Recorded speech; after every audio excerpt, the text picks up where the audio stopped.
Bienvenue à tous dans cette nouvelle vidéo. On se retrouve pour une nouvelle vidéo d'analyse sur les méga évolutions et on avait commencé la quatrième génération, les deux premières méga évolutions de cette génération et on continue donc sur les suivantes et aujourd'hui on va parler donc dans cette vidéo de Lucario qui lui aussi a obtenu une méga évolution, ce qui est bien parce que Lucario c'est un Pokémon que j'aime beaucoup, qui est devenu beaucoup plus fort avec sa méga évolution. De base Lucario c'est déjà un Pokémon qui est globalement bon, même s'il a baissé en popularité avec les générations, mais c'est globalement un très bon Pokémon et il est devenu extrêmement fort avec sa méga évolution, mais on va le voir. On parle tout d'abord de Lucario, qu'est-ce qu'il est de base en stratégie?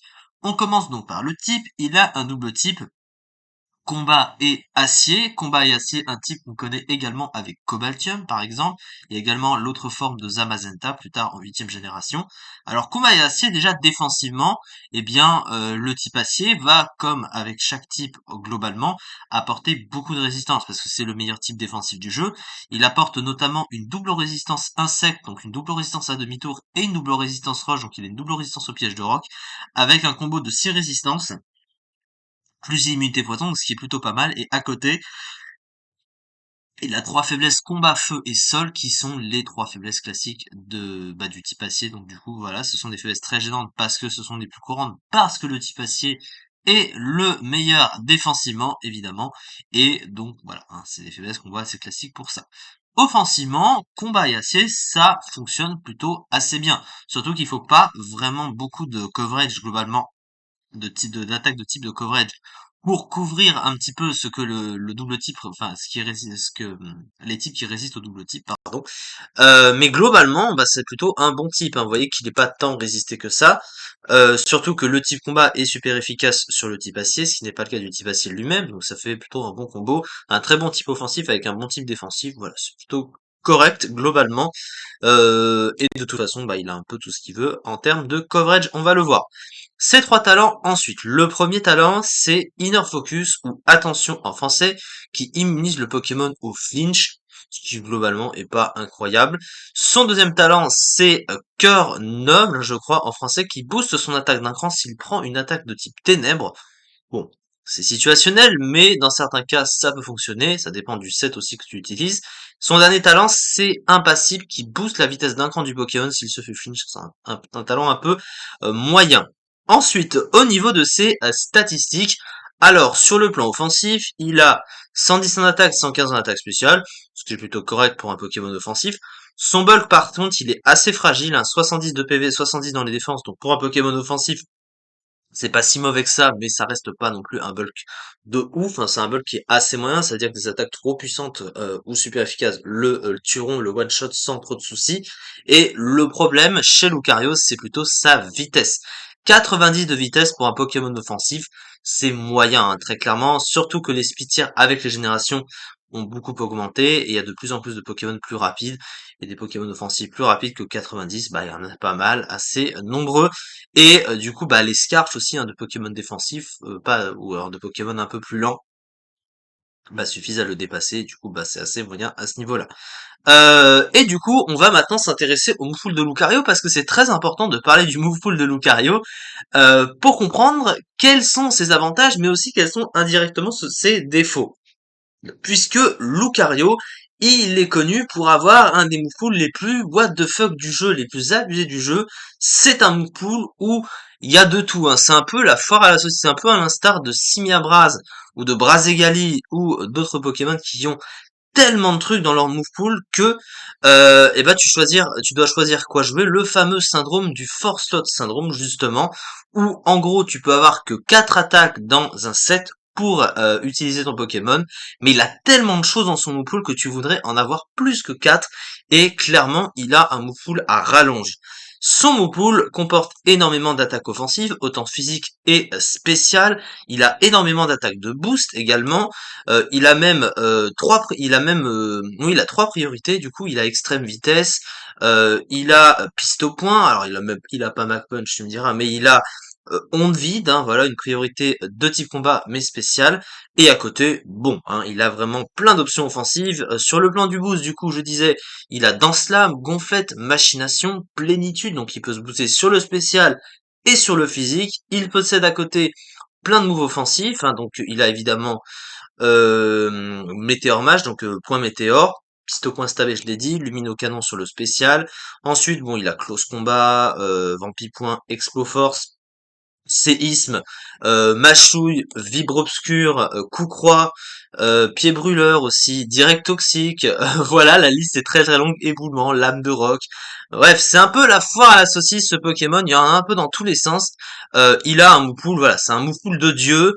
Euh, donc voilà, hein, c'est vraiment c'est vraiment énorme et du coup bah voilà pourquoi hein, en gros ce Pokémon ben, en fonction de ce que tu veux passer, de tel Pokémon que tu veux passer, ou telle chose dont tu veux avoir, enfin, que tu veux avoir dans ton set pour passer telle chose, eh ben, il va parfois te manquer un move en particulier, qu'il te faudrait absolument pour passer tel truc, et du coup, bah, tu peux te faire bloquer.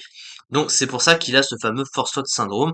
Donc, avoir un énorme move pool, c'est une très bonne chose, mais trop d'options, il faut pas être trop gourmand parce que tu ne peux avoir que 4 attaques dans tout move pool.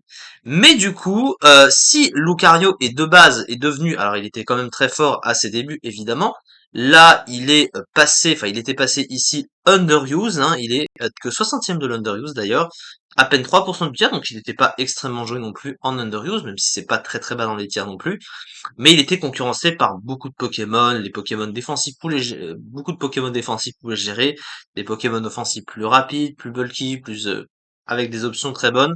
Voilà, hein, on connaît un peu la chanson.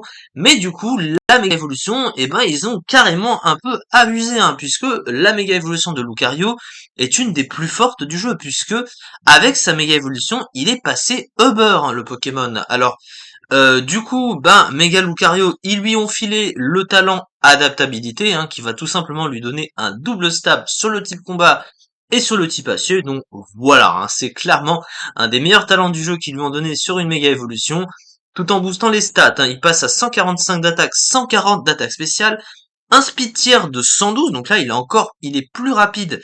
Et 112, c'est le juste speed tier pour dépasser des Pokémon comme Latias ou Latios.